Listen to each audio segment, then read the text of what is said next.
This is a custom magnetic faceplate template for the Behringer XR18 digital mixer. It has gone through a few updates and modifications since its original release a couple years ago. The reason for this update were originally because there were two main features that I wanted to add, so I'll go over those first, and then there's a couple smaller items that I'll cover after that. The first change was to increase the print quality quite significantly by increasing the DPI from 72 to 300. This was actually done about maybe 2 days after I released the initial template to the public, but the change was pretty trivial and I didn't really feel it was justified to release a whole new version to the public at that time. Now, the second change is a different story. One of the problems I kept running into whenever I needed to print one of these templates was cutting out the ports. When I originally designed this magnetic template, I made the ports exact to the dimensions of the ports on the mixer.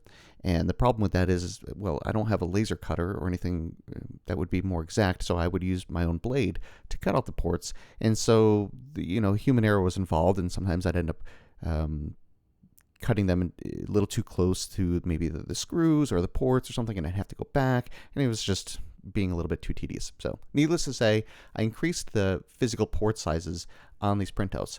Nothing too significant to ruin the template, but just enough so that way you can actually cut along the line and not have to worry about them fitting anymore. Seems pretty trivial. It was actually kind of a pain to implement, more than I'd like to admit, and make sure I resized them all and recentered them, but regardless, it came out really well. I'm very happy with it. And finally, as I hinted at, there are several minor updates and tweaks that I've added to this template over the past couple of years. Nothing too significant to jump out, but I'll mention a couple of them. One is the entire outer border of the template itself I've completely redrawn. Also the bottom left-hand corner, the notch has been redrawn to kind of like an ovalist shape to better fit the physical aspects of the mixer itself.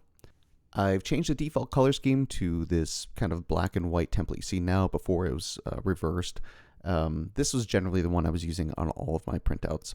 The nice thing about this, though, is because I have all these settings already in here, you can just say double click on like this color overlay for the labels, and you could change the color to yellow or something like that.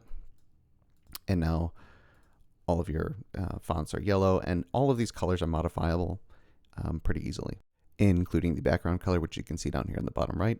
You can change this to whatever color, pattern, whatever you want in the background. And usually when I print these, I like to go into this port setting and I turn on the port fills.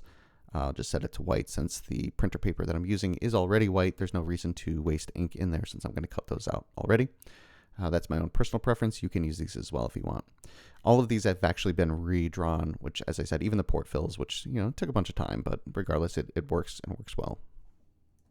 So let me know your thoughts down below in the comments. How have your experiences been? Do you have any screenshots, anything like that you can share? I'd be happy to see how people are using this, and if they have any other ideas or anything to, help maybe make this a little better or easier. I only say that because I often print these at least a couple times a year, and anything I can do to update would be helpful, and I'm happy to contribute that back to the community. So thank you and enjoy.